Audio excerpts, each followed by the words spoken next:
ကဲဟုတ်ပြီဆိုလို့ရှိရင်ကျွန်တော်ရဲ့ကိုဒီမှာအားလုံးပဲမင်္ဂလာပါကျွန်တော်တို့ဒါဂျာသပရီးနဲ့ညနေစီ4-5မှာဘလောက်ဖိုးရခဲ့ကြတယ်ဆိုတော့ကျွန်တော်ရဲ့ကိုဒီမှာ comment မှာတက်ရောက်ချင်းစီမှန်သွားမယ်အထူးသဖြင့်မိသားစုဝင်ထားတဲ့ကျွန်တော်ရဲ့ကိုဒီမှာတွေကျွန်တော်တို့နောက်တစ်ပတ်အတွက်ကိုဖုန်းကြော်စာတို့ပတ်တည်ရဲ့မေရောသုံးခွဲတကွက်ကောင်းလေးရဲ့အတွက်ကိုမိသားစုကြိုဝင်ထားပါတယ်ဆိုတဲ့ကိုဒီမှာတွေကိုကျွန်တော်လက်ဆောင်ပတ်တည်အနေနဲ့ဂျာသပရီးတောက်ကြဆိုတဲ့2ရက်စာကိုကျွန်တော်တို့9ပိုင်း9ပတ်တည်မင်းရောက်ကွက်နေနဲ့ဆိုရင်9459ဆိုပြီးကျွန်တော်နှစ်ကွက်သေးပေးခဲ့တာ2ရက်ပဲလိုက်ရမှာဂျာသပရီးတောက်ကြဆိုပြီး2ရက်လိုက်ရမယ်ဟာကိုကျွန်တော်ပေးခဲ့တာကျွန်တော်တို့ဂျာသပရီးနေညနေစည်းမှာလည်းကျွန်တော်တို့ပတ်တီးအောင်ပြီး main ကွက်နဲ့ပါရှယ်အောင်မြင်ခဲ့ကြတယ်နော်ဆိုတော့ကျွန်တော်ရဲ့မိသားစုဝင်ထားတဲ့အကူဒီမတွေပြောရမရှိဘူးလို့တော့မလုပ်နဲ့နော်ကိုထက်မှန်မှန်ဘူးလို့ကိုထက်မှားသွားတယ်ကိုထက်လွဲသွားတယ်ဆိုတဲ့အချိန်ကြီးကြားလို့ရှိရင်ကိုထက်ကိုဝိုင်းပြီးတော့ပြောကြတာကိုထက်ဖြစ်နိုင်ပါဦးမလားလာနိုင်ပါဦးမလားဒါကလည်းအပြစ်ပြောတာတော့မဟုတ်ဘူးကျွန်တော်ရဲ့ကူမတွေဒါအဲ့ဒီအချိန်မှာဒါစိတ်ကအဆင်မပြေတဲ့အချိန်လေးနည်းနည်းစိုးရိမ်နေတဲ့အချိန်မှာဒါစိုးရိမ်နေကြောင်းလေးပြောပြကြတယ်ဆိုရင်အခုကျွန်တော်တို့ဝမ်းသာရမယ့်အချိန်မှာကျွန်တော်ရဲ့အခုညီမတွေနဲ့အတူတူကျွန်တော်ကိုယ်တိုင်လည်းထပ်တူဝမ်းသာချင်တာဖြစ်တဲ့အတွက်ကိုပေါက်ကြီးလေးတွေမှတ်သွားမိသားစုဝင်ထားတဲ့အကူညီမတွေပေါက်ကြီးမနေစီနဲ့နော်ပေါက်ကြီးမနေစီနဲ့ကျွန်တော်တို့မိန်းကွက်အပါလေးနဲ့ရှေ့ပဲ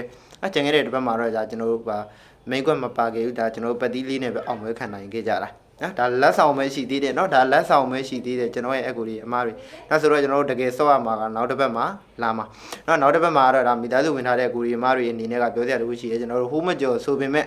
3ရက်စာကစားပွဲမှာကျွန်တော်တို့လာမယ့်ကစားပွဲမှာဗိုလ်ရူးနေရပေးရဖြစ်တယ်ဆိုတော့ကျွန်တော်တို့တနင်္လာအင်္ဂါဂျာသပရီးဆိုတဲ့3ရက်စာပြီးသွားမှာအဲ့3ရက်စာကိုကျွန်တော်တို့ဇာရိုးလိုက်ရမယ်ဇာရိုးပတ်တီတစ်လုံးရဲ့မင်းရော3ခွက်ရဲ့တစ်ခွက်ကောင်းလေးရဲ့နော်ဆိုတော့အဲ့ဒါကိုဘယ်လိုဟိုဟာဖြစ်မှာလဲဆိုတချို့တွေကမရကြဘူးဘာလို့မရလဲဆိုတော့ကျွန်တော်တနင်္ဂနွေနေ့မှာဖုန်းပြီးတော့ပြန်ပြီးတော့ဟာလို့မလုပ်လို့နော်ဆိုတော့တနင်္ဂနွေနေ့မှာမိသားစုဝင်ထားတဲ့အကူတွေမှပြီးတနင်္ဂနွေနေ့မှာဖုန်းဆက်ဖို့လုံးဝမမေ့ပါနဲ့ကျွန်တော်ရဲ့ဒီမှာကျွန်တော်ဘက်က message ပို့ပြီးလို့လုံးဝမရလို့ပါနော်ဆိုတော့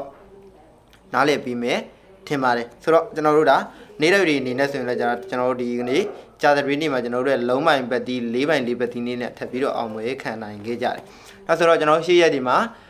နေ့လိုက်ဒီအင်္ဂါဗုဒ္ဓဟူဇက်တိုင်ငွေထုတ်ခဲ့တဲ့အချိန်မှာကျွန်တော်တို့ဒါမိသားစုဝင်ထားတဲ့အကူတွေအမတွေနေနေကငြိမ်နေခဲ့ကြရတာသို့ပေမဲ့ကျွန်တော်တို့ဒါဗုဒ္ဓဟူနေ့မနက်စီညနေစီအခုကြာသပတေးနေ့အထိကိုဒါမိသားစုဝင်တွေရောနေလိုက်တွေရောအတူတူအောင်ပွဲခံနိုင်တယ်ပြောမယ်ဆိုရင်တော့နေလိုက်တဲ့ဆိုင်မိသားစုဝင်တွေပို့ပြီးတော့အဆင်ပြေတယ်နော်5နဲ့10ပဲဆိုတော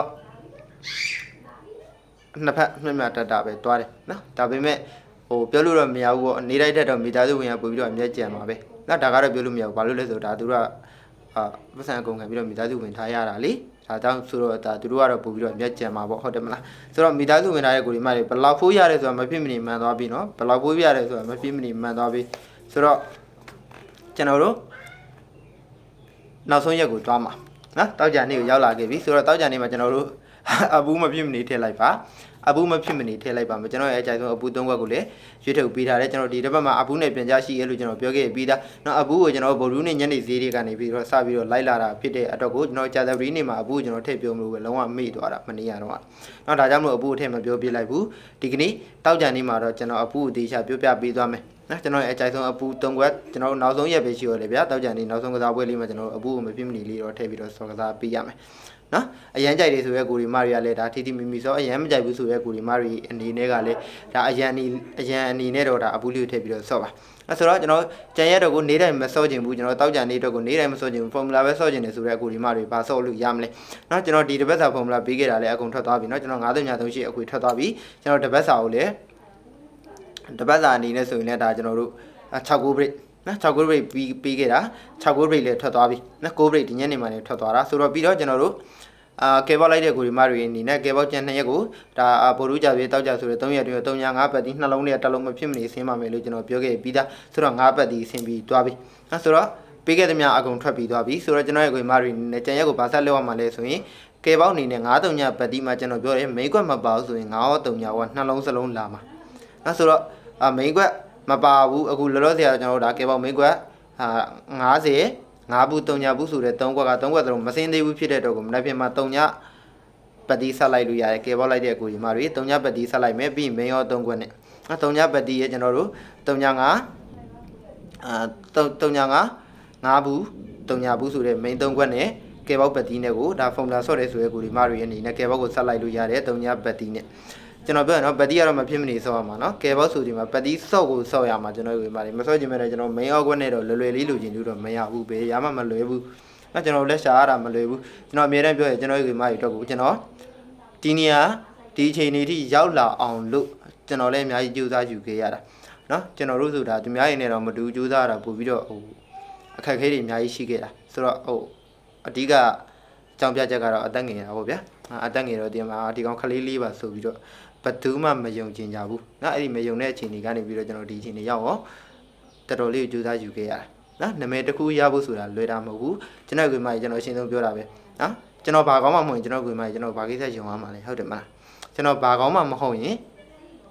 ဘယ်သူမှယုံမှာမဟုတ်ဘူးနော်ကိုယ့်ရဲ့တန်ဖို့ကိုယ်တိုင်ပဲဆုံးဖြတ်ရတာဖြစ်တဲ့အတွက်ကိုဘယ်သူမှပြပြကျွန်တော်ကောင်းနဲ့မထိတ်ခဲ့ပဲနဲ့ကျွန်တော်ဒီနေရာရောက်အောင်ကျွန်တော်အကောင်းဆုံးကြိုးစားခဲ့တယ်ကျွန်တော်အခုဒီနေရာကိုရောက်လာခဲ့တယ်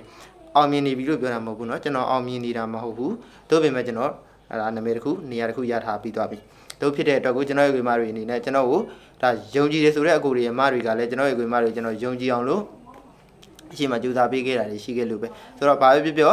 ဒါတဝက်စေတနာတဝက်မေတ္တာဆိုတဲ့အတိုင်းကျွန်တော်လည်းအကောင်းဆုံးဖြစ်အောင်ကြိုးစားပေးတယ်ကျွန်တော်လည်းယုံကြည်ကြည်နဲ့ကျွန်တော်စီမှာလာပြီးတော့မိသားစုဝင်ကန်ဆက်တဲ့အကူတွေမတွေကိုလည်းတဦးတယောက်ချင်းစီတိုင်းကိုကျွန်တော်ဒီနေရာကနေပြီးတော့ကျွန်တော်ကွေမအားလုံးကိုကျေးဇူးတင်ပါတယ်လို့နော်အားလုံးကျေးဇူးတင်ပါတယ်မိသားစုလာဝင်ကြတဲ့အကူတွေမတွေအဲကျွန်တော်ယုံကြည်ပေးကြတဲ့အကူတွေမတွေတဦးတယောက်ချင်းစီကိုအထူးပဲကျွန်တော်ကိုကျေးဇူးတင်ပါတယ်နောက်ဆိုရင်ကျွန်တော်ကွေမတွေအားလုံးပဲဒါမိသားစုဝင်နေနဲ့အနေနဲ့ကကျွန်တော်တန်နေကူနေမှာဖုန်းပြဆက်တော့เนาะဒီတောက်ကြနေပြီလို့ကျွန်တော်ဒါနေလိုက်ဆိုရင်လည်းဆောင်းမဆောင်းရင်ကျွန်တော်ရှင်းမခေါ်ပေးသေးတယ်ဟွာလေးပဲဆောင်းမယ်ကဲပေါ့ကလေးပဲဆောင်းနော်ဆိုရင်ကျွန်တော်တို့တောက်ကြနေတော့ကိုတော့ကျွန်တော်တို့နေကုန်မှာအခု3ခွက်ထည့်လိုက်မယ်ပြီးရင်ကျွန်တော်တို့ခွာသွားမယ်နေလိုက်ကနေစခေါ်ပေးမယ်နော်ဒါပြောမယ်ဆိုနေလိုက်သမားတွေလက်ခံကောင်းပါတယ်ကျွန်တော်ပြောခဲ့ပြီးသားမနေ့ကတော့ကျွန်တော်တို့ဒါမိသားစုဝင်လက်ဆောင်ပတ်တီးရှိတဲ့အတွက်ကိုကျွန်တော်တို့ကတောက်ကြနေစာကိုဘိုင်ပတ်တီးရွေးမပေးတော့ဘူးလို့ပြောခဲ့ပြီးသားနော်တို့ပြင်မဲ့ကျွန်တော်တို့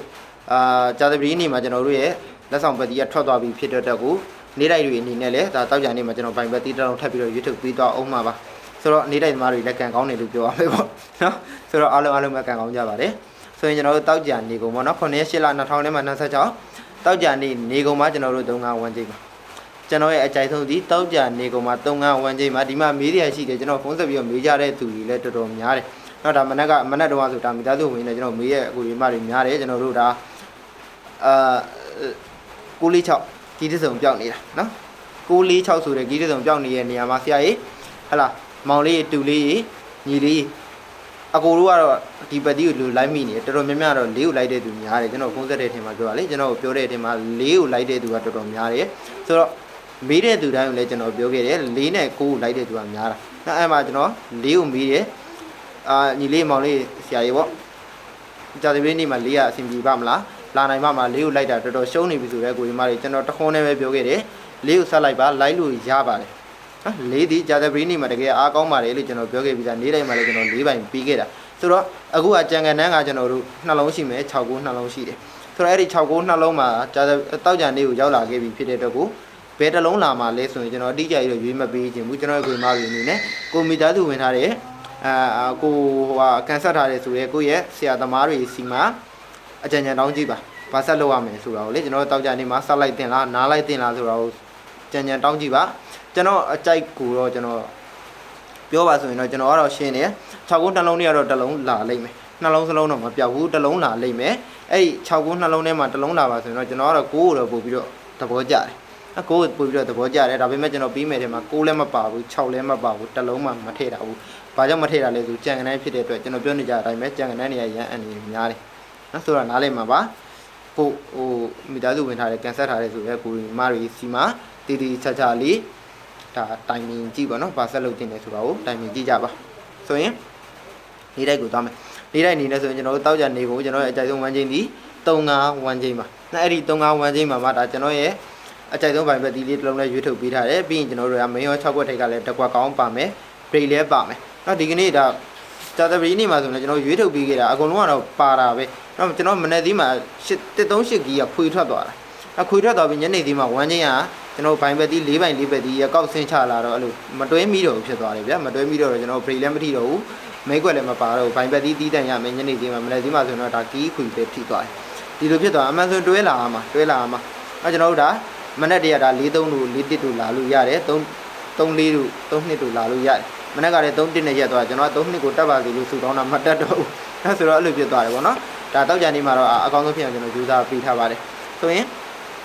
ဒါလေးတော့ကျွန်တော်အများနဲ့ပြောနေကြပြီလေနော်ကိုတဲ့အများနဲ့မှန်မှန်တိုင်းလွဲချုံမှုလေးတွေရှိလာနိုင်တယ်ဆိုတော့ကျွန်တော်လည်းအကြမ်းမြင်ရနေလို့ပြီးနေရမှာမဟုတ်ဘူးလေနော်ဆိုတော့နားလေးမှာပါကျွန်တော်ဒီမှာပြီလူရင်းနေပြောကြမလို့အဲ့လူတစ်တွေကနည်းနည်းအာယုံများတယ်နော်အာယုံများတယ်ဆိုတော့လည်းအပြစ်ပြောတာတော့မဟုတ်ဘူးသူတို့ကလည်းကျွန်တော်အကြောင်းမသိဘူးလေကျွန်တော်အကြောင်းမသိဘူးဒါကြောင့်မလို့တချို့တွေကမိသားစုလာဝင်တော့ကျွန်တော်မေးကြတာဟို2ရက်သာပြီးမဲ့ပတ်တီးကတေးကြလားဆိုတော့ကျွန်တော်ကလက်ဆောင်ပေးတာအရှင်းဆုံးပြောတာတေးကြတယ်လို့ကျွန်တော်တခုမှတရက်ကူမှကျွန်တော်မပြောခဲ့ဘူးကျွန်တော်လက်ဆောင်ပတ်တီးတော့ကိုကျွန်တော်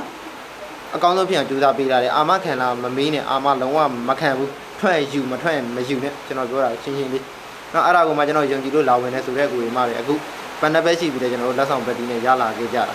ဟုတ်တယ်မကျွန်တော်ကလက်ဆောင်ပေးတာဗျာပေးတာကျွန်တော်ကလက်ဆောင်ပေးတာအဲ့ဒီလက်ဆောင်မှတေးကြလားဆိုတော့ကျွန်တော်မှပါစက်ကြီးပိတ်သွားတယ်ဘာထပ်ပြောလို့ပြောရမှမသိ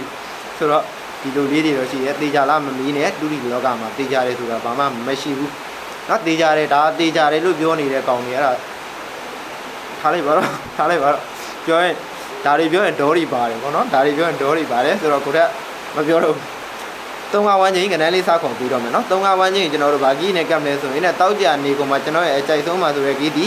3 ခုဆိုတဲ့ဂီတောက်ကြနေကုန်မှာအဲ့ဒီ3 ခုဆိုတဲ့ဂီတီတစ်လုံးတေးကြကိုလာလိမ့်မယ်ကို့မှာအကြိုက်လုံးမှရှိရဆိုရင်3 ခုနဲ့ကပ်ပြီးတော့စော့ပါနားလည်မထင်နဲ့3 ခုတစ်လုံးဒီတောက်ကြနေကုန်မှာတစ်လုံးတေးကြလာမယ်ဆိုတော့ကျွန်တော်ဒီမှာတွေ3 ခုဆိုတဲ့ဂီကိုကျွန်တော်တို့အဲ့လုံးမှရှိရဆိုရင်လည်းကို့အကြိုက်လုံးမှနဲ့ကပ်ပြီးတော့စော့နော်ကျွန်တော်ကတော့ဒါ3 5ချင်းကိုကြိုက်တဲ့အတွက်3 5ချင်းနဲ့ကပ်ပြီးတော့ပေးထားတယ်ဆိုတော့ကျွန်တော်ဒီမှာကျွန်တော်တို့3 5ဝန်းချင်းကို3 ခုဆိုတဲ့အထီးကြီးလေးကပ်ပြီးတဲ့အခါမှာ3နဲ့ပတ်သက်ပြီးမင်းတို့က5နဲ့ပတ်သက်ပြီးမင်းတို့ကဘောင်းမရော6ခွက်ရလာမယ်ဆိုတော့ကျွန်တော်တို့3နဲ့ပတ်သက်ပြီးမင်းတို့ကနေအရင်ဆုံးစခေါ်ပေးမယ်လိုက်မှတ်မယ်ဆိုတဲ့အကူအင်မတွေအစဉ်နှစ်ပြင်ထားပေးကြမယ်နော်အစဉ်နှစ်ပြင်နေတဲ့အချိန်တွေမှာကျွန်တော်ရဲ့အကူအင်မအားလုံးကျွန်တော်နောက်တစ်ပတ်အတွက်ကိုမှုမကျော်စာတို့ပတ်တီးရဲ့မရော3ခွက်ရဲ့တကွက်ကောင်းလေးရဲ့အတွက်ကိုကျွန်တော်ကိုထက်နဲ့ကက်ဆက်လက်တွဲပြီးတော့ဒါမိသားစုဝင်ခြင်းနဲ့ဆိုတဲ့အကူရီအမတွေကကျွန်တော်ရဲ့889239291ဆိုတာကိုဓာတ်ရိုက်ဖုန်းခေါ်ဆိုပြီးတော့မိသားစုဝင်နိုင်ပါတယ်နော်ဒါနောက်တစ်ပတ်တော့မဝင်ရသေးလို့အဝင်နောက်ကျနေလို့ဝင်ခြင်းနဲ့ဆိုတဲ့အကူရီအမတွေစနေနေ့နောက်ဆုံးထားပြီးတော့ဝင်ပေးပါစနေနေ့နေ့လေရောက်ရင်ကျွန်တော်ဖုန်းပိတ်ပါပြီနော်ဒါဟိုကြိုပြောထားတာပါနောက်ပိုင်းညကျွန်တော်လှုပ်လို့ရမယ့်ချိန်ကြီးရှိတယ်ဒီတော့ကျွန်တော်တို့တနက်ဟိုအတွက်ကိုပြောရမယ့်ဟာတွေရှိတယ်ဆိုတော့ဒါကြောင့်မလို့ကကျွန်တော်စနေနေ့နောက်ဆုံးထားပြီးတော့မိသားစုလာဝင်ပေးပါလက်ဆောင်ကတော့မရတော့ဘူးเนาะမိသားစုဝင်တာနောက်ကျရင်လက်ဆောင်မရဘူးကျွန်တော်တခါလေးပြောပြကျွန်တော်လက်ဆောင်ထွက်သွားပြီမလို့တော့မထွက်ရင်တော့ဒါတောက်ကြနေတာကိုကျွန်တော်ပေးလို့ရတယ်အခုထွက်သွားပြီဆိုတော့ပေးလို့မရတော့ဘူးနောက်တစ်ပတ်စာအတီးတန်းနဲ့ဖြစ်သွားမှာဆိုတော့ကျွန်တော်ဒီမှာအားလုံးပဲနေတဲ့ကလေးဆက်သွားမယ်နေတဲ့အနေနဲ့ဆိုရင်လည်းကျွန်တော်တို့ဒါ3နဲ့ပတ်သက်ပြီးမင်းရော3ခွက်နော်3ပိုင်း3ဘက်ဒီနဲ့ပတ်သက်ပြီးမင်းရော3ခွက်ဒီ30 32 3ခွန်3မိုင်3ဘက်ဒီနဲ့ပတ်သက်ပြီးမေယော3ခွက်ဒီ30 32 3ခွန်ဆိုတဲ့မေယော3ခွက်ပဲဖြစ်တယ်3ပြီးတဲ့ခါမှာကျွန်တော်တို့ကအားလုံးပဲ9နော်9ပိုင်း9ဘက်ဒီနဲ့ပတ်သက်ပြီးမေယော3ခွက်ဒီလေ50 9နှစ်5ခွန်9ပိုင်း9ဘက်ဒီနဲ့ပတ်သက်ပြီးမေယော3ခွက်ဒီလေ50 9နှစ်5ခွန်နောက်ဆိုတော့ကျွန်တော်တို့ကအားလုံးပဲကျွန်တော်3နဲ့ပတ်သက်ပြီး33နှစ်3ခွန်9နဲ့ပတ်သက်ပြီး50 9နှစ်5ခွန်ဆိုတဲ့မေယော3ခွက်ရှိလာပြီမေယော6ခွက်ရလာပြီဆိုတော့အဲ့ဒီမောင်မေယော6ခွက်တွေရနေမှာကျွန်တော်အကြိုက်ဆုံးမေယောတစ်ခွက်ကောင်းလေးကိုတင်ထိုးအနေနဲ့ရွေးထုတ်သွားကြမယ်။အဲ့ဆိုတော့ကျွန်တော်တို့ထုံးစံတိုင်းပဲတင်ထိုးကိုမပြောခင်မှာကျွန်တော်တို့ရဲ့ဘိုင်ဘက်သီးလေးကိုအရင်ဆုံးရွေးထုတ်သွားကြမယ်။ဘိုင်ဘက်သီးကိုရွေးထုတ်ပါမယ်ဆိုရင်လည်းကျွန်တော်တို့တောက်ကြနေကုန်မှာကျွန်တော်တို့အကောင်းဆုံးပါဆိုတော့1ချင်းဒီ35 1ချင်းအဲ့ဒီ35 1ချင်းထဲမှာကျွန်တော်ရဲ့အကြိုက်ဆုံးဘိုင်ဘက်သီးလေးပါဆိုရင်9ပိုင်း9ဘက်သီးအဲ့ဆိုတော့ကျွန်တော်တို့ရဲ့ဘိုင်ဘက်သီးက9ပိုင်း9ဘက်သီးဖြစ်ပြီဆိုတာနဲ့ကျွန်တော်တို့ရဲ့တကွက်ကောင်းသီးလေး9ထိပ်စီးနဲ့ပဲလာရမယ်9ထိပ်စီးနဲ့လာပါမယ်ဆိုရင်ကျွန်တော်တို့မှရွေးစရာ9 3 5 2 5ခွန်ဆိုတဲ့မယော3ခွက်ရှိရဲ့ဒီ3ခွက်ထဲကမှကျွန်တော်ရဲ့အကြိုက်ဆုံးတစ်ခွက်ကောင်းပါဆိုရင်9 3 5ဆိုတဲ့ပြန်ကနန်းလေးပဲဖြစ်ပါတယ်နော်တနေ့လာညနေသေးမှထွက်ခဲ့တဲ့9 3 5ဆိုတဲ့ပြန်ကနန်းလေးပဲဖြစ်တယ်9 3 5ဆိုတဲ့ပြန်ကနန်း9ပြိလေးဒီဒါကျွန်တော်ရဲ့အကြိုက်ဆုံးမယောတစ်ခွက်ကောင်းတင်ထိုးလေးပါဆိုတော့ကျွန်တော်ရဲ့ကွေမာတွေကျွန်တော်တို့ break ကိုသွားမယ်နော် break အနေနဲ့ဆိုရင်တော့ကျွန်တော်တောက်ကြနေကုန်မှာကျွန်တော်ရဲ့အကြိုက်ဆုံး break ဒီ3-5 breakနော်တောက်ကြနေကုန်မှာကျွန်တော်ရဲ့အကြိုက်ဆုံး break ဒီ3-5 break ပဲဖြစ်တယ်ကျွန်တော်က5 break ကိုကြိုက်တဲ့အတွက်ကို50ကိုတစ်ခွက်ကောင်းယူပေးထားတာ3 break ကိုကြိုက်တယ်ဆိုရင်လည်း30ကိုယူလို့ရတယ်ပြီးတော့မှကျွန်တော်တို့ဒါ5ပိုင်းကိုမကြိုက်ဘူး3ပိုင်းကိုကြိုက်ပြီးတော့5 break နဲ့3ပိုင်းနဲ့5 break ကိုကြိုက်တယ်ဆိုတဲ့ကိုရီမတွေကဒါကျွန်တော်တို့3ပိုင်းနဲ့ဆိုရင်5 break 3နှစ်တစ်ခွက်ရှိပါတယ်နော်ဆိုတော့3နှစ်တစ်ခွက်လည်းရှိတယ်ညီကိုပြီးညီကိုလာတတ်ပါတယ်ကျွန်တော်ဝေမာတွေတတိထားပါဦးနော်3နှစ်လည်းလာနိုင်ပါတယ်ဒါလေးကိုတတိထားဖို့ပြောပြပေးတာဆိုရင်ကျွန်တော်တို့ဒါနေတိုင်းအတွက်ကအကုန်လုံးပြီးသွားပြီဆိုတဲ့အခါမှာကျွန်တော်တို့ဟိုဟာကိုသွားမယ်အဘူးကိုသွားမယ်နော်အဘူးအနေနဲ့ဆိုရင်တောက်ကြနေကုန်မှာကျွန်တော်ရဲ့အကြိုက်ဆုံးအဘူး3ခွက်ပါဆိုရင်3ညဘူး6ဘူး9ဘူးကျ ကျွန်တော်တို့ပြောနေကြအတိုင်းပဲကြံကနန်းနေသည်ဆင်းလာရင်အဘူးနေနဲ့ဆင်းလာနိုင်တယ်နော်ကြံကနန်းနေသည်ဆင်းလာရင်အဘူးနေနဲ့ဆင်းလာနိုင်တယ်အဘူးနေနဲ့လာရင်လားမလာရင်ကျွန်တော်ရွေးတယ်နှစ်ခုပဲရှိရဗျာကြံကနန်းဟိုအများဆုံးလာတာကိုပြောနော်တေချာကြီးလာမယ်လို့ပြောမှာအများဆုံးလာတာကြံကနန်းဆိုဒီမှာကျွန်တော်တို့အဘူးဆင်းရင်ဆင်းမဆင်းလို့ရှိရင်ပါဝါနဲ့ကတ်ဆင်းတတ်တယ်အဘူးနေနဲ့ဆင်းရင်ဆင်းမဆင်းရင်ပါဝါနဲ့ကတ်ဆင်းတတ်တယ်ဆိုတော့ကျွန်တော်တို့ကမှတွေအတေချာကြီးဒီလိုကြီးလာပါမယ်လို့တော့ပြောတာမဟုတ်ဘူးတတိထားပြီးတော့ဆော့လို့ရအောင်ပြောတာကျွန်တော်ကတော့ဒီမှာအဘူးလေးတွေထည့်ပြီးတော့ပေးပြီးသွားပြီနော်6နဲ့ဆိုရင်တော့6ပါဝါဆိုလို့ရှိရင်6တစ်တို့ဘာလို့လာနိုင်တယ်9နဲ့ဆိုရင်9လေးတို့ဘာလို့လဲလာနိုင်တယ်ဒါတတိထားဖို့ပြောပြတာဆိုတော့အဘူးနေနဲ့ဆိုရင်3ညဘူး6ဘူး9ဘူးဆိုတဲ့အဘူး3ခွက်ပါဒါကကျွန်တော်ရဲ့အကြိုက်ဆုံးအဘူး3ခွက်ပါအဘူးလိုက်မယ်ဆိုတဲ့ကိုရီမားတွေအနေနဲ့ကကျွန်တော်တို့တောက်ကြနေကုံကိုအဘူး10ဘူးရန်စောဖို့လိုပါမယ်နော်အဘူး10ဘူးကိုရန်စောဖို့လိုပါမယ်အဘူးလိုက်မယ်ဆိုတဲ့ကိုရီမားတွေပြောတာမလိုက်ဘူးဆိုတဲ့ကိုရီမားတွေခေါင်းနဲ့ထဲเสียမလိုဘူးတခုပြောဦးမယ်ကျွန်တော်တို့နေတိုက်တွေရောအဘူးတွေရောကဲပေါက်တွေရောအကုန်လုံးစောเสียမလိုဘူးเนาะနေတိုက်ကြရင်နေတိုက်နဲ့နေတိုက်ကိုတခုရွေးလိုက်ဗျာနေတိုက်ကတော့တေချာဆော့လိုက်နော်နေတိုက်နဲ့ကဲပေါက်နဲ့ဆော့ရင်ဆော့ဒီလိုမှမဟုတ်ရင်နေတိုက်နဲ့အဘူးနဲ့ဆော့ဒီလိုမှမဟုတ်ကဲပေါက်နဲ့အဘူးနဲ့ဆော့နှစ်မျိုးလောက်ပဲဆော့သုံးမျိုးလုံးမဆော့နဲ့ကျွန်တော်တို့ကမှနားလည်မယ်ထင်းတယ်ဆိုတော့6ခုနှလုံးကျန်တယ်เนาะမနေ့ပြန်တစ်လုံးလာမယ်တခါလေးပြောခဲ့တယ်ဆိုတော့ကျွန်တော်ကတော့ကိုကိုကြိုက်တယ်ဒီလောက်ပဲအဲ့ဆိုတော့ပြောတဲ့ရှိရအကုန်လုံးပြောပြီးသွားပြီဆိုတော့အားလုံးပဲကိုလည်းပါမင်္ဂလာရှိသောညာချမ်းလေးဖြစ်ကြပါစေကျွန်တော်တို့ဒါအတောက်ကြနေမှာလဲကျွန်တော်တို့ရှိရက်ဒီမှာလိုပဲအောင်မြင်မှုတွေရရှိနိုင်ကြပါစေလို့ဆုမြော်ကောင်းလေးတောင်းပေးနေပဲကျွန်တော်တို့ကမှအားလုံးပဲဘိုင်းဘိုင်းပါ